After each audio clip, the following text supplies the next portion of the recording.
हो, हॉटस्पॉट इथंच आहे बर का. तर मग चला चॅनलला सबस्क्राईब करा आणि घंटी नक्की वाजवा. आपल्या सगळ्यांचा मराठी हॉटस्पॉट. अरे मनाव काली कमली वाला मेरा यार है. शेतीचं काम करता करता म्हणावं, स्वयंपाक बनवता बनवता म्हणावं, विठ्ठल माझा माझा माझा माझा माझा. विठ्ठल माझा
विठ्ठल माझा माझा माझा माझा माझा. विठ्ठल माझा मी विठ्ठलाचा. स्वयंपाक बनवता बनवता म्हणा, शेतीचं काम करता करता म्हणा, ऑफिसचं काम करता करता विठ्ठल विठ्ठल म्हणा. एक दिवस देव तुमच्या समोर उभा राहील उभा राहील. भगवंताने जर तुम्हाला दादा वाचा दिली असेल तर जिवंतपणे माणसाला अखंड भगवंताचं कीर्तन करता आलं पाहिजे, जिवंतपणे माणसाला म्हणता आलं पाहिजे. विठ्ठल विठ्ठल जय हरी विठ्ठल. विठ्ठल विठ्ठल जय हरी विठ्ठल. ओजेडी राहील उजड होऊन, उजडी राहील उजड होऊन. विठ्ठल विठ्ठल जय हरी विठ्ठल. उजडी राहील उजड होऊन, निवृत्ती सोपान मुक्ताबाई. निवृत्ती सोपान मुक्ताबाई. मुक्ताबाई इंद्रायणी काठी. इंद्रायणी काठी देवाची आळंदी लागली समाधी. ज्ञानेशाची हो ज्ञानेशाची इंद्रायणी काठी. फक्त म्हणता आलं पाहिजे, म्हणता आलं पाहिजे. बोलावा विठ्ठल पाहावा विठ्ठल, करावा विठ्ठल जीवे भावे.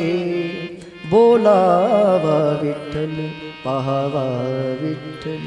अखंड भगवंताची नामसाधना या मृत्यूलोकामध्ये वाणीनं माणसाला करता आली पाहिजे. त्याचं कारण असं आहे, वाणीची शोभा दादा भगवंताचं नामचिंतन केल्यानं आहे, हाताची शोभा परमार्थाला दान दिल्यानं आहे, आणि पायाची शोभा आळंदी पंढरपूरची वारी केल्यानंच आहे ना. अरे हातात दिले असतील, ज्या ज्या वेळेला संधी मिळेल त्या त्या वेळेला नामसप्ताहामध्ये माणसाला दान देता आलं पाहिजे. भगवंताने जर पाय दिले असतील, ज्या ज्या वेळेला संधी मिळेल त्या त्या वेळेला प्रपंचाचा त्याग करून माणसाला आळंदीला जाता आलं पाहिजे. कधी कधी माणसाला दादा घर सोडण्याची सवय असली पाहिजे. बरं ऐकताय ना आपण, माणसाला घर सोडण्याची सवय असावी. घर सोडून माणसाने कधीतरी कीर्तनामध्ये यावं, घर सोडून माणसानं कधी कधी तीर्थयात्रेला जावं. माणसाला घर सोडण्याची सवय असावी. घर सोडण्याची सवय माणसाला का असावी? वाक्य ऐकून जा. माणसाला घर सोडण्याची सवय असावी त्याचं कारण, एक दिवस आपल्याला कायमचंच घर सोडून निघून जायचंय ना, बरोबर आहे? मग कायमचं घर सोडून जात असताना आपल्याला अजिबात त्रास होऊ नये याच्याकरता ज्या ज्या वेळेला संधी मिळेल दादा त्या त्या वेळेला घर सोडून माणसाने आळंदी पंढरपूरची वारी करावी. हातानं दान करावं आणि वाणीनं भगवंताची तीर्थयात्रा करावी. हाताची शोभा दानानं आहे, पायाची शोभा तीर्थयात्रा केल्यानं आहे आणि वाणीची शोभा अखंड भगवंताचे नामसंकीर्तन केल्यानं आहे. हे हात वो जो शाम का दर्शन किया करे, है शीश प्रभु चरण में वंदन किया करे. बेकार वो मुख है जो रहे व्यर्थ बातों में, मुख वो है जो हरि नाम का सुमिरन किया करे. हीरे मोती हीरे मोती से नहीं शोभा है हाथ की, हे हाथ जो प्रभु चरण में वंदन किया करे. मर कर भी अमर नाम है उस जीव का जग में, प्रभु प्रेम में बलिदान जो जीवन किया करे. ऐसी लागी लागी रे लगन, लागी रे लगन. अखंड भगवंताचं भजन या कलियुगामध्ये जर तुम्ही प्रपंचाचं कार्य करता करता करत असाल तर तुम्हाला योगही करावा लागणार नाही, तुम्हाला तपश्चर्याच्या सुद्धा भानगडीत पडावं लागणार नाही. या कलियुगामध्ये अखंड भगवंताचं कीर्तन केल्यानंतर एक दिवस भगवंताची प्राप्ती होऊन जाईल. या कलियुगामध्ये योगाच्या वाटेनं जाऊ नये. माऊलीने आपल्याला हरिपाठामध्ये सांगून ठेवले, योगाची वाटा जे निघाले गा सुबटा, तया दुःखाचाची वाटा भागा आला. माऊली हरिपाठामध्ये लिहितात, योग याग विद्धी येणे नोहे सिद्धी, वायाची उपाधी दम्म धर्म.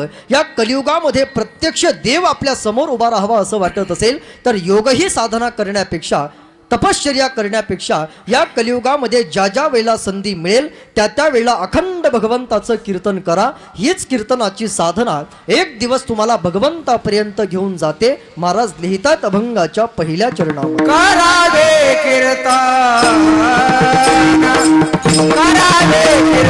करावी. परंतु मला असं वाटते आपण प्रेमानं ऐकत आहात. मला असं वाटतंय या कलियुगामध्ये माणसानं योगही साधना का करू नये? या कलियुगामध्ये माणसानं फक्त कीर्तनाची साधना प्रेमानं का करावी? त्याचं उत्तर कीर्तनातून घरी घेऊन जा. या मृत्यू लोकामध्ये माणसानं कीर्तन का ऐकावं त्याचं कारण असं आहे. दादा मला असं वाटतंय या मृत्यू लोकामध्ये कुत्र हे कुत्र म्हणून जन्माला येतं आणि कुत्र म्हणूनच मरतं, बरोबर आहे? या मृत्यू लोकामध्ये कुत्र हे कुत्र म्हणून जन्माला येतं आणि कुत्र म्हणूनच मरतं. की तुम्ही असं कुठं पाहिलंय एखादं कुत्र माणसाच्या मौतीने मेलंय? कुत्र कधी माणसाच्या मौतीने मरतंय का? तुम्ही बोला ना, तुम्ही नाराज आहेत का माझ्यावर? मग कुत्र कधी माणसाच्या मौतीने मरतंय का? नाही. मग कुत्र जर माणसाच्या मौतीने मरत नसेल तर माणसानं कुत्र्याच्या मौतीने मरावं का? माणसानं कुत्र्याच्या मौतीने मरू नये याच्याकरता करावे कीर्तन, याच्याकरता ऐकावे कीर्तन. कीर्तन माणसानं का ऐकावं? मला असं वाटतंय गाढव हे गाढव म्हणून जन्माला येतं आणि गाढव म्हणूनच मरतं. की तुम्ही असं कुठं पाहिलंय एखादं गाढव आपली गटरीतली जागा सोडून बंगल्यामध्ये येऊन राहिलं? गाढव कधी आपली गटरीतली जागा सोडून बंगल्यात येऊन राहतं का? गाढव आपली गटरीतली जागा सोडून बंगल्यामध्ये येऊन राहत नाही. मग गाढव जर आपली गटर इथली जागा सोडून बंगल्यामध्ये येऊन राहत नसेल तर बंगल्यातल्या गाढवानं आपली बंगल्यातली सुंदर चांगली जागा सोडून गटारीमध्ये जाऊन पडू नये याच्याकरता करावे कीर्तन, याच्याकरता ऐकावे कीर्तन. या कलियुगामध्ये माणसानं कीर्तन का ऐकावं त्याचं कारण ऐकून जा. दादा या कलियुगामध्ये आपल्याला योगही साधना फलं देणार नाही. या कलियुगामध्ये आपली तपश्चर्या सुद्धा आपल्याला व्यवस्थित फलं देणार नाही. कारण कलियुगाचं भविष्य जर तुम्ही पाहिलं तर या कलियुगामध्ये इतक्या विचित्र घटना घडत आहेत की त्या विचित्र घटनेमुळे आपल्याला योगही करता येत नाही, तपश्चर्याही करता येत नाही. भगवंताच्या प्राप्तीकरिता या कलियुगामध्ये आम्हाला फक्त कीर्तनाची साधनाच प्रेमानं करावी लागेल. असं या कलियुगामध्ये काय काय घडेल तुम्ही संत महात्म्यांना विचारा. संत महात्मे कलियुगाचं भविष्य आपल्या हातामध्ये देतील. ऐका कलीचे महिमान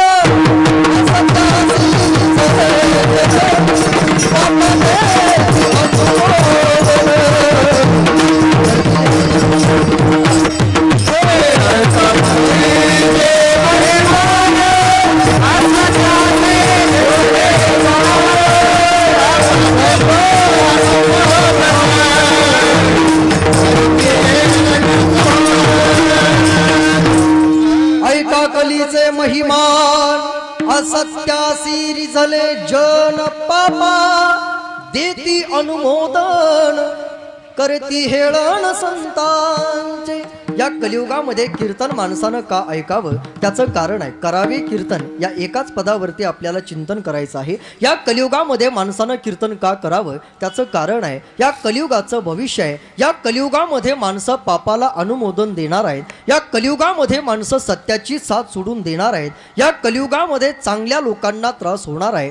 वाईट लोकांना माणसं सहकार्य करणार आहेत. तुम्ही चांगलं कार्य करायला हाती घ्या दादा. तुमच्यावर संकट आल्याशिवाय राहणार नाही. हे कलियुगाचं भविष्य आहे. बरं, चांगलं कार्य करणाऱ्या माणसाला दादा या कलियुगामध्ये त्रास होतो. म्हणून पावसाळ्यामध्ये आपल्याला पावसाची वाट पाहावी लागते आणि उन्हाळ्यामध्ये पाऊस जावा म्हणून देवाकडे साकडं घालावं लागतं. देवा, अरे आम्हाला उन्हाळ्यात पाऊस नको रे, आम्हाला पावसाळ्यात पाऊस पाहिजे आहे. पावसाळ्यामध्ये आपल्याला पावसाची वाट जर पाहावी लागत असेल त्याचं एकच कारण, चांगल्या लोकांना त्रास, दुर्जनाचा कैवार या घटना दादा या कलियुगामध्ये घडतात. माणसं चांगल्या लोकांना त्रास देतात. काय झालं बघा, एकदा पुण्याचं कीर्तन संपल्यानंतर मला पापा देती अनुमोदन या पदासाठी बोलायचे. पुण्याचं कीर्तन संपल्यानंतर मी आमच्या शेवगावला एक दिवस एसटीनं प्रवास करून आमच्या घरी येत होतो. त्यावेळेला माझ्याकडे माझी स्वतंत्र गाडी नव्हती. त्यावेळेला मी एसटीनं प्रवास करत होतो. त्यावेळेला माझ्याकडे एसटी होती. काही नवीनोद कळालाच नाही, कारण विनोद कळायला सुद्धा 4G चालू लागतो आज. काही काही विनोद लोकांना कळत नाहीत. आमचे महाराज मंडळी रोजच सांगत असतात, काही काही विनोद लोकांना कळत नाहीत. दोघं नवरा बायको रस्त्यानं निघाले. नवरा बायको रस्त्यानं निघाल्यानंतर बायको नवऱ्याला म्हटली, अहो मला खूप तहान लागली, एखादी बिस्लरी घ्या ना. बायको काय म्हणाली, मला खूप तहान लागली, एखादी बिस्लरी घ्या ना. असं म्हटल्यानंतर नवरा म्हटला, हे बघ थोडंसं पुढं चाल. पुढे गेल्यानंतर पुढे फार मोठं हॉटेल आहे. त्या हॉटेलमध्ये मी तुला बासुंदी चारतो. हॉटेलमध्ये बासुंदी चारतो म्हटल्यानंतर बायको म्हणाली, बापरे बाप, बासुंदी म्हटल्या माझ्या तोंडाला पाणीच आलं. मग नवरा म्हटलं, पितेच. आता हाही विनोद बऱ्याच जणाला कळाला नसेल, मंडपाच्यावरून गेला असेल. विनोद लोकांना लवकर कळत नाहीत. एक मित्र रस्त्यानं निघाला. मित्र रस्त्यानं जात असताना त्याला समोरून येताना एक मित्र भेटला.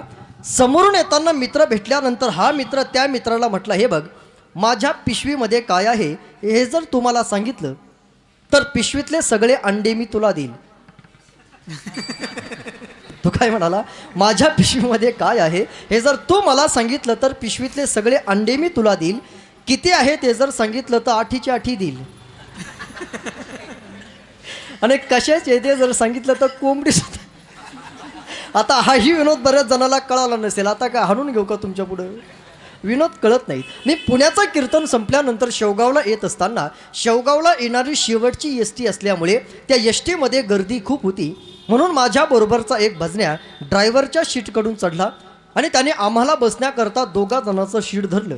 2 जणांचं शीट धरल्यानंतर आम्ही त्या शीटापर्यंत पोहोचलो. शीटापर्यंत पोहोचल्यानंतर आम्ही मोजून पाहिलं तर आम्ही 2 जण नव्हतो, आम्ही 3 जण होतो. आणि शीट किती जणांचं होतं? 2 जणांचं. बरं, त्या 3 जणांपैकी बारीक फक्त मीच होतो. माझ्या सोबत जे 2 जण होते ते 80-90 किलोची होती. आता तसा माणूसही नाही तो कुणी दाखवायला. यांच्यासारखे माझ्याबरोबर 2 जण होते. मग आम्ही त्या 2 जणांच्या शीटवर 3 जणांनी कशी तरी ॲडजस्टमेंट केली, कारण असं म्हणतात ॲडजस्टमेंट इज बेस्ट पॉलिसी. त्या 2 जणांच्या शीटवर आम्ही 3 जणांनी ॲडजस्टमेंट केल्यानंतर त्या 2घांच्या शीटवर आमच्या 3घांची फिटिंग इतकी मस्त झाली की एक हल्ला की 3 हलायचे.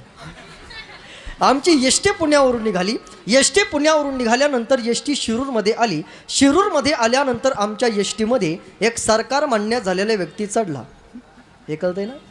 एक दारू पिणारा व्यक्ती आमच्या एसटीमध्ये चढल्यानंतर तो आमच्या सीटाच्या असा समोर उभा राहिला. आता सीटाच्या समोर उभा राहिल्यानंतर दादा दारू पिणाऱ्याची अशी सवय असते की आपण पेताडाला बोलायची अजिबात गरज. आपण सहज जरी एखाद्या पेताडाकडे पाहिलं, सहज त्या पेताडाकडे आपण पाहिल्या ते पेताड लगेच बोलायला सुरुवात करत असतं. मी त्या एसटीतल्या पेताडाकडे सहज पाहिलं, त्याच्याकडे पाहिल्या त्याने मला जय हरी घातला. जय हरी महाराज. आता मी म्हटलं दारू पिऊन कोणी जय हरी घातला. मी म्हटलं जय हरी. म्हटलं कीर्तनाला गेले होते का? मी म्हटलं नाही, मी तमाशाला गेलो होतो. म्हटलं कीर्तन झालं कीच निघाला बुवा. मी म्हटलं हो. म्हटलं भजनी मंडळ तुमच्या बरोबरच दिसतंय. मी म्हटलं हो. तो म्हटलं मग महाराज मला थोडीशी जागा द्या ना. अरे त्या दोघा जणांच्या सीटवर तिघा जण बळच बसलोय आम्ही. आमच्या सीटवर जागा नाही. तो म्हटला नाही पण थोडंसं टेकू द्या ना. अरे मी म्हटलं बाबा जागा नाही. तो म्हटलं नाही. अरे मी म्हटलं बाबा जागा नाही. आता जागा नाही म्हटल्यानंतर त्याला राग आला. तर ते पेलेलंच होतं. राग आल्यानंतर मला म्हणू लागला कंबर बांधून कीर्तन करता, नुसता लोकांना सांगता का जगाला ना संतराची बुटी. मला थोडीशी जागा देत नाही. कशाचे महाराज तुम्ही? असं म्हटल्यानंतर महाराज मला राग आला. मी उठलून त्याची गच्ची धरली. तशी माझ्यात ताकद नव्हती, पण दोघा जणांचं प्रोटेक्शन होतं मला पाठीमागून. मी त्याची गच्ची धरल्यानंतर ते खाली बसलं. खाली बसल्यानंतर मलाही जरा बरं वाटलं. आणि बरं वाटल्यानंतर मी माझ्या एसटीतल्या लोकांकडे जरा कुतूहल नजरेने पाहिलं. दादा मला एसटीतल्या लोकांकडून अशी अपेक्षा होती की एसटीतल्या लोकांनी त्या पेताडाला म्हणायला पाहिजे होतं, अरे बाबा त्या महाराजांनी पुण्यामध्ये जागा धरली, तू त्या महाराजांना कशासाठी त्रास देतोस? 1.5 रुपयाची पिऊन आलास, तू त्या महाराजांना कशासाठी त्रास देतोस? असं एसटीतल्या लोकांनी त्या पेताडाला म्हणायला पाहिजे होतं, अशी माझी अपेक्षा होती. म्हणून मी माझ्या एसटीतल्या लोकांकडे जरा कुतूहल नजरेने पाहिलं. परंतु एसटीतल्या लोकांकडे पाहिल्यानंतर दादा ते एसटीतले लोक ते पेताडाला तर काहीच नाही म्हटले, पण मलाच म्हटले, महाराज ते एक पेलेलं आहे, त्याला एक अक्कल नाही, तुम्हाला नाही का? पापा देती अनुमोदन करीती हेळण संतांचे. या कलियुगामध्ये माणसं सज्जनालाच त्रास देतील, हे कलियुगाचं भविष्य आहे. आई रे बेमान दुनिया आई रे, आई रे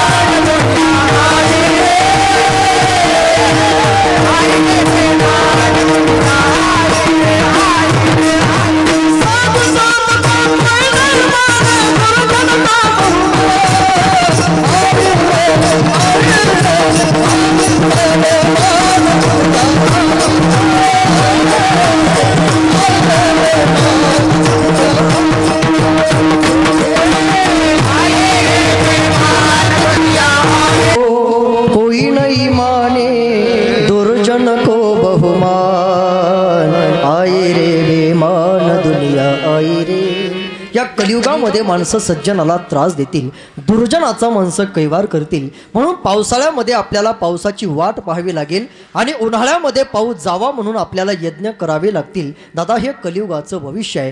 जोपर्यंत या कलियुगामध्ये चांगल्या लोकांचा त्रास थांबणार नाही, तोपर्यंत शेतकरी माणसाला मरेपर्यंत म्हणावंच लागेल, ये रे पावसा, ये रे पावसा, शेतकरी राजा वाट पाहतो.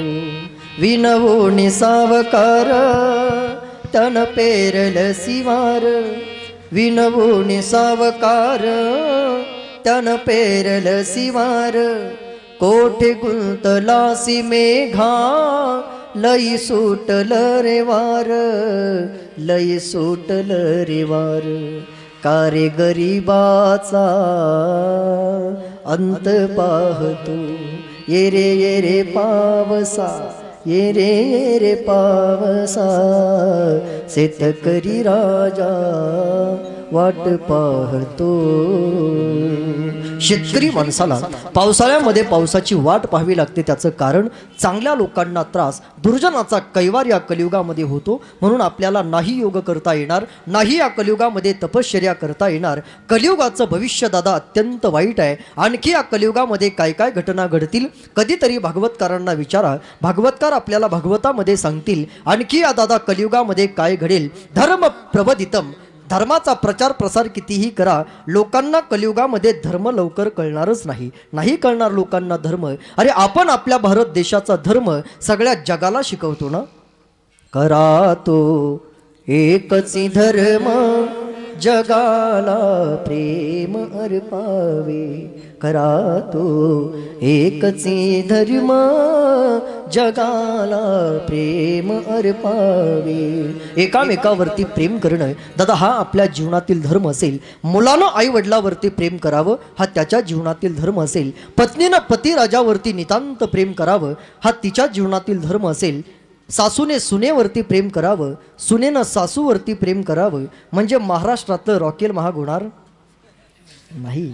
अरे एकामेकावरती दादा प्रेम करावंच, प्रेम करावंच. मी तर असं म्हणेल, अरे आपण जर आपल्या स्वतःच्या रक्तावरती प्रेम करू शकत नसाल तर आपण शेजाऱ्यावर कधी प्रेम करालो.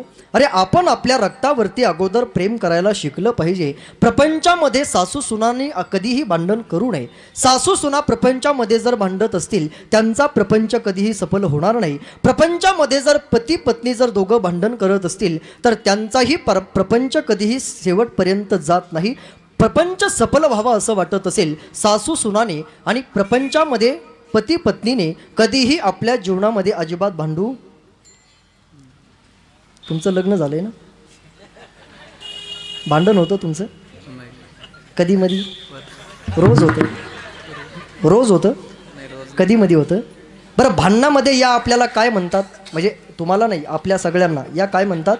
तुम्हाला तर काही, तुम्हाला तर काही काय नाही, डोकं नाही. तुम्हाला तर काही काय नाही, अक्कल. अक्कल, बापरे बाप. मी सगळ्या पुरुषांना सांगून ठेवतो बघा, उद्यापासून जर या आपल्याला असं म्हटल्या तुम्हाला तर काही अक्कल नाही, या जर उद्यापासून आपल्याला असं म्हटल्या तर उद्यापासून यांना फक्त एकच म्हणायचं आहे. ऐका बरं महिला मंडळी, तुम्ही ऐकू नका, मला फक्त यांना सांगायचं आहे. उद्यापासून जर या आपल्याला असं म्हटल्या तुम्हाला तर काही अक्कल नाही, तुम्हाला तर काही अक्कल नाही, उद्यापासून या जर आपल्याला असं म्हटल्या तर उद्यापासून यांना फक्त एवढंच म्हणायचं आहे, खरंच मला अक्कल नाही, खरंच मला अक्कल नाही, खरंच मला अक्कल नाही. मला जर अक्कल असती ना तर तुझ्यासारखी जांभरट माझ्या पदरात पडलीच नसती. प्रपंचामध्ये सासू सुनाने सुद्धा भांडण करू नये. सासू सुनाने भांडण करू नये, सासू सुनाने भांडण करू नये. याच्याकरता कीर्तनातून एक औषध सांगू का? औषध.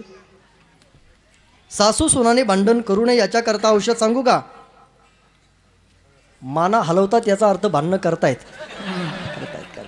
सासू सुनाने भांडण उद्यापासून करू नये असं जर वाटत असेल तर एक औषध आजच्या कीर्तनातून घरी घेऊन जा. ज्या वेळेला सासू सुना घरामध्ये भांडायला सुरुवात करतील त्यावेळेला दोघीपैकी एकीने एक ग्लास भरून पाणी घ्यायचं, एक घोट सासूला द्यायचा, सुनेनं एक घोट स्वतः घ्यायचा. मी नारदाच्या गादीवर शपथ घेऊन सांगतो उद्यापासून दोघीची भांडणं अजिबात होणार नाही. आणि जर भांडणं झाली तर मी 1,00,000 रुपये बक्षीस देईल. फक्त त्याच्याकरता माझा नियम एवढाच आहे, जो पाण्याचा घोट दोघीने घेतलाय तो पाण्याचा घोट दोघीने गिळायचा मात्र अजिबात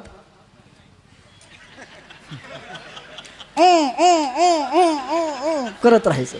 भांडणं होणारच नाहीत. प्रपंच सफल व्हावा असं वाटत असेल तर सासू सुनाने भांडण करू नये. प्रपंच सफल व्हावा असं वाटत असेल पती पत्नीने भांडण करू नये. प्रपंचावरती अर्थात प्रपंच करत असताना आपण जर स्वतःच्या रक्तावरती प्रेम करू शकत नसाल, अरे ज्या आईवडिलांना आपल्याला जन्म दिलाय त्या जन्मदात्या आईवडिलांवरती जर आपण प्रेम करू शकत नसाल, मला असं वाटतंय बघा, मला असं वाटतंय जे रक्त स्वतःच्या रक्तावरती प्रेम करू शकत नाही दादा ते रक्त शेजाऱ्यावर काय प्रेम करेल? जे रक्त शेजाऱ्यावर प्रेम करू शकत नाही ते रक्त गावावरती काय प्रेम करेल? जे रक्त गावावरती प्रेम करू शकत नाही ते रक्त या समाजावरती काय प्रेम करेल? आणि जे रक्त समाजावरती प्रेम करू शकत नाही ते रक्त या धर्मावर, या देशावर आणि या संप्रदायावर दादा काय प्रेम करेल? अरे देशावर, संप्रदायावर आणि धर्मावर प्रेम करण्याकरता अंतःकरणातली उंची दादा फार मोठी असावी लागते. अरे जे रक्त स्वतःच्या रक्तावरती प्रेम करत असते, जे रक्त आपल्या शेजाऱ्यावरती प्रेम करत असते आणि जे रक्त आपल्या गावावरती प्रेम करते दादा तेच रक्त जिवंतपणे असंही म्हणत असते दिल दिया है जागी दे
हे वतन तेरे वतन तेरे असं काय सगळेच म्हणत असतात का अरे जे रक्त स्वतःच्या रक्तावरती प्रेम करू शकत नाही ते रक्त दादा देशावर आणि धर्मावर कधी प्रेम करेलो दादा देशावरती आणि धर्मावरती प्रेम करायला अंतःकरणातली उंची फार मोठी असावी लागते हो आपण त्या देशामध्ये राहतो ज्या देशातली माणसं या धर्माकरता आणि देशाकरता आपलं संबंध जीवन समर्पित करत असतात अरे आपण दादा त्या देशामध्ये राहतो आपण त्या देशामध्ये राहतो ज्या देशातली माणसं भरलेल्या भांड्याला लाथ लागली तरी पाया पडतात आपण त्या देशामध्ये राहतो ज्या देशातली माणसं लहान मुलाला लाथ लागली तरी पाया पडतात आपण त्या देशामध्ये राहतो ज्या देशातली माणसं झाडूला लाथ लागली तरी पाया पडतात दादा आपण त्या देशामध्ये राहतो त्या देशामध्ये राहतो त्या देशामध्ये राहतो ज्या देशातली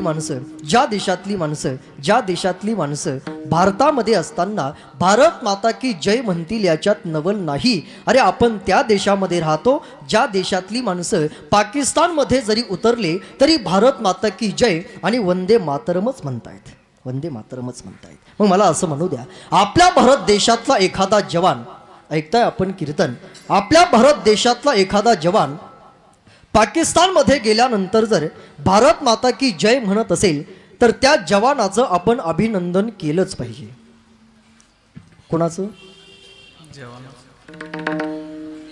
अभिनंदनाचं काय केलं पाहिजे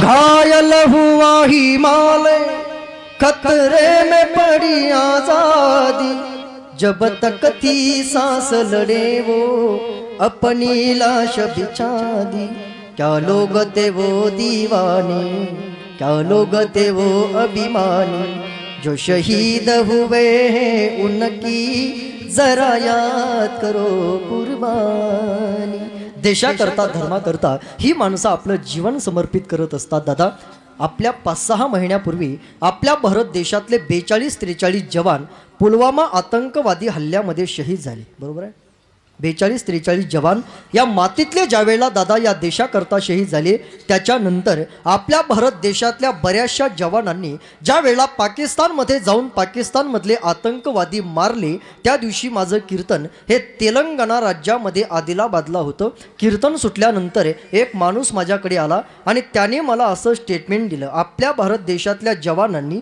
पाकिस्तानमधले आतंकवादी मारल्यानंतर आपल्या भारतातला एक माणूस मला असं स्टेटमेंट देतो, महाराज आतंकवादियों को सजा देना भगवान का काम है, हमें उन्हें नहीं मारना चाहिए था.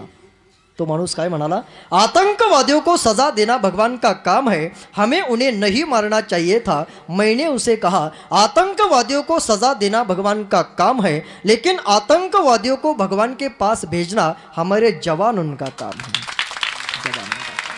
म्हणून कधीतरी कथा कीर्तनातून आपल्याला आपल्या जवानाची आठवण झालीच पाहिजे.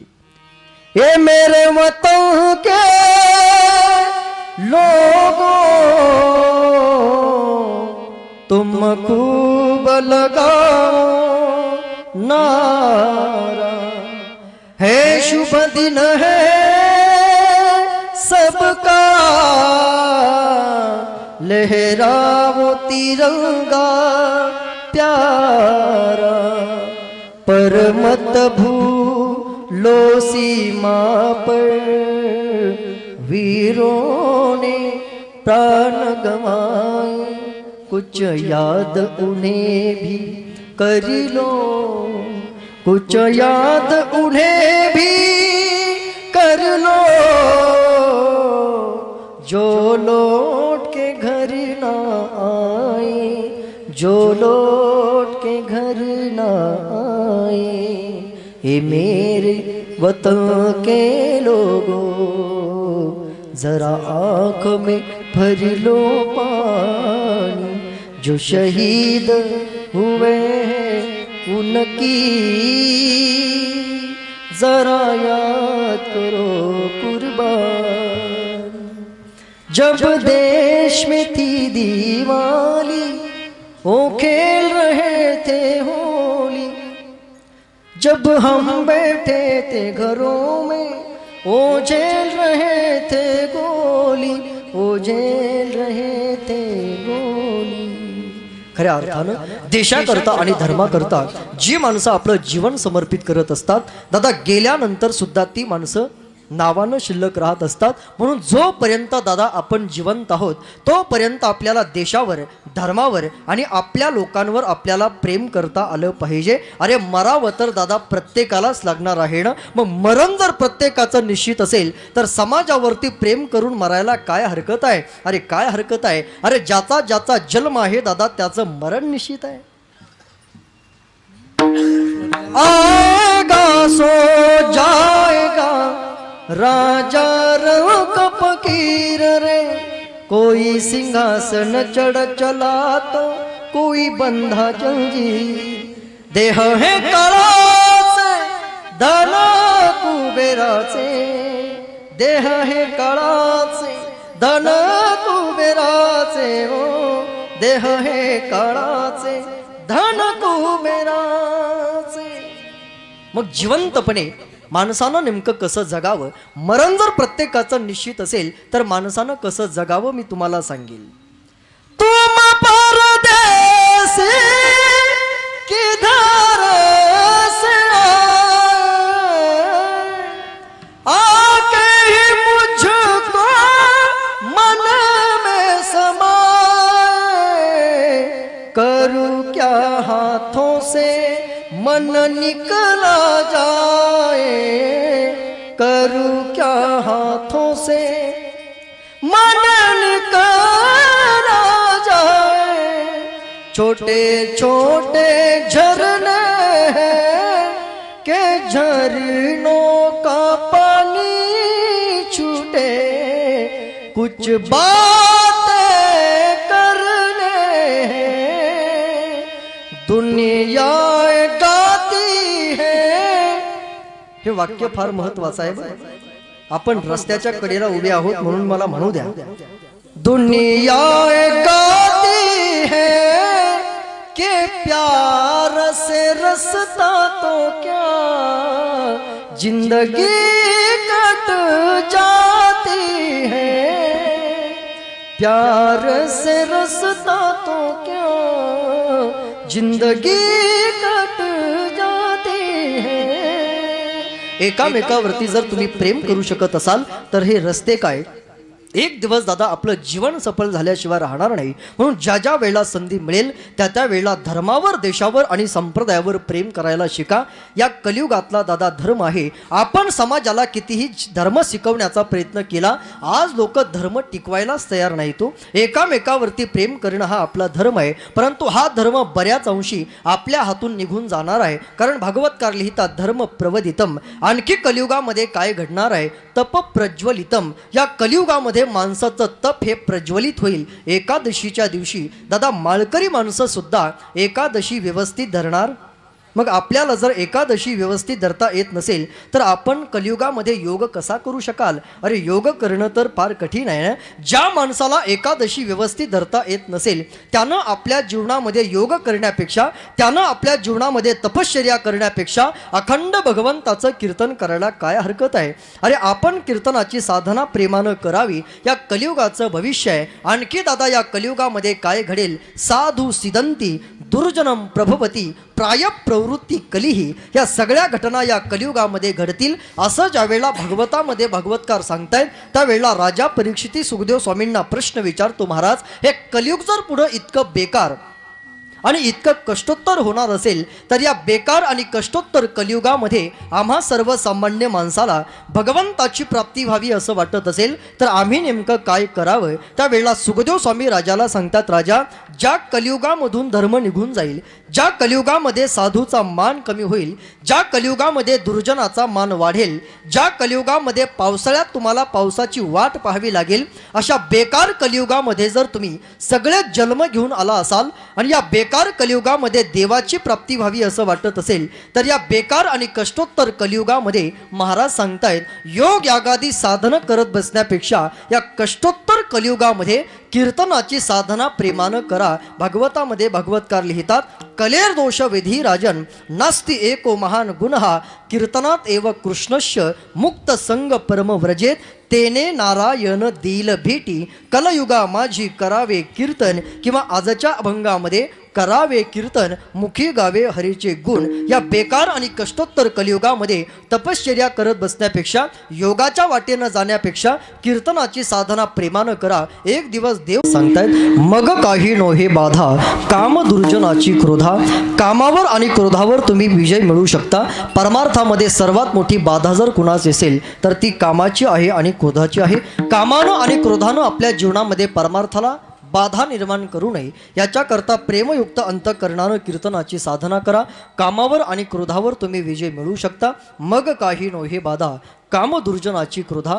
कामावर आणि क्रोधावर विजय मिळवून घेण्याकरता करावे कीर्तन मुखी गावे हरीचे गुण. अखंड भगवंताची कीर्तनाची साधना करा. संकल्पित वेळेमध्ये अभंगाच्या 2 चरणाचा भावार्थ तुमच्या पुढे ठेवला. उरलेल्या 2 चरणाचा भावार्थ संकल्पित वेळेमध्ये 4 वाजेपर्यंत पाहू. कारण इथं आल्या रामेश्वर महाराजांच्या बंधूंनी मला सांगितलं की महाराज तुम्हाला पुन्हा पुन्हा जर आमच्या परिसरामध्ये कीर्तनाला जर येण्याची इच्छा असेल तर कीर्तन जास्त वेळ का लांबू नका, 4च्या आत उरकून घ्या.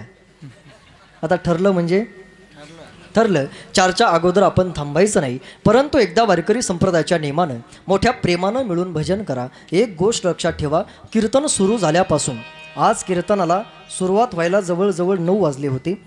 मग विलंब झाल्यामुळे मी काय मध्ये विठ्ठल विठ्ठल अजिबात घेतलं नाही. तुम्हाला मी अजिबात तकलीफ काय दिलेली नाही. त्या आमच्या आजी तर कीर्तन सुरू झाल्यापासून जी झोपल्यात, मी काय अजून त्यांना उठ म्हटलं. माग नका पाहू, भांडणं करता तुम्ही. तसं झोपलेली माणसं मला जास्त आवडतात. कारण जागं राहणारी माणसं माझ्यावर नजर देऊन असतात. कारण झोपलेली माणसं, जागर राहणारी माणसं माझ्यावर नजर देऊन असतात आणि म्हणत असतात झोपतो का कसा काय बघून राहू आपण, कीर्तनकार कीर्तनकार. आणि झोपलेली माणसं माझ्या एवढ्या विश्वासातली आहेत, झोपलेली माणसं म्हणत असतात महाराज तुम्ही कीर्तनामध्ये बेदुने 12 जरी सांगितले, बेदुने 12 तरी आम्ही तुमचं खरं आहे. शब्दा शब्दाला दाद देणार तेवढ्या जवळचे आहेत माझी. आणि झोपलेली माणसं मला त्याहीपेक्षा आवडतात. त्याचं कारण झोपलेली माणसं कीर्तनात 4 माणसाला जागा ठेवत असतात. झोपलेल्या माणसाचा मागचा माणूस विचार करतो आपल्याला कीर्तन ऐकायला मिळो अगर न मिळो, परंतु हे पुढचं झोपलेलं जर झोपेत मागं आलं तर आपले दात पडेल, म्हणजे त्या मागच्याला जागाच राहावं लागतं. शेजारच्याला खरोखर तो डोक्याचा वापर करून डोकं आणतो. म्हणजे झोपलेला माणूस कीर्तनामध्ये 4 माणसाला जागा ठेवतो, पुढचा, मागचा, इकडचा आणि इकडचा. म्हणून प्रत्येक 4 माणसाच्या मध्ये एक एक झोपणार अत्यंत महत्त्वाचा. मला तरी आज तुमच्या ठिकाणी गावामध्ये काही माणसं झोपलेवणी दिसली, परंतु एका ठिकाणी एकाला कीर्तनामध्ये झोप लागली आणि झोपेमध्ये त्याला काय झालं कळलंच नाही. त्याने झोपेमध्ये शेजाऱ्याचं डोकं खाजवायला सुरुवात केली. मग शेजाऱ्याचं डोकं खाजवायला सुरुवात केल्यानंतर तो शेजारचा म्हणतो, अरे तो माझं डोकं कशाला खाजवतोस? मग तो हे जर तुझं आहे तर मग माझं कुठे गेलं? डोक्याचाच पत्ता नाही. तसं इथं कुणी कुणाचं खाजवलं नाही म्हणा. जरी खाजवण्याची वेळ आली तर शेजाऱ्याचंच खाजवा. मेहरबानी करून उठून माझं कुणी खाजू नका, म्हणजे झालं. मोठ्या प्रेमानं मिळून भजन करा. मला जर तुमचं भजन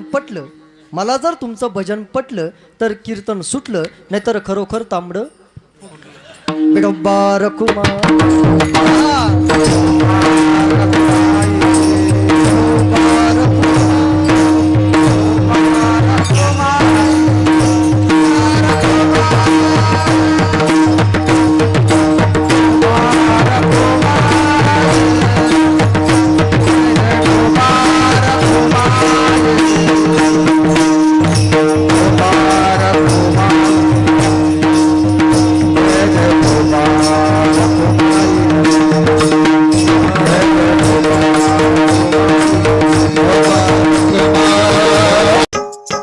मराठी हॉटस्पॉट हो मंडळी हो, हॉटस्पॉट इथंच आहे बरं का.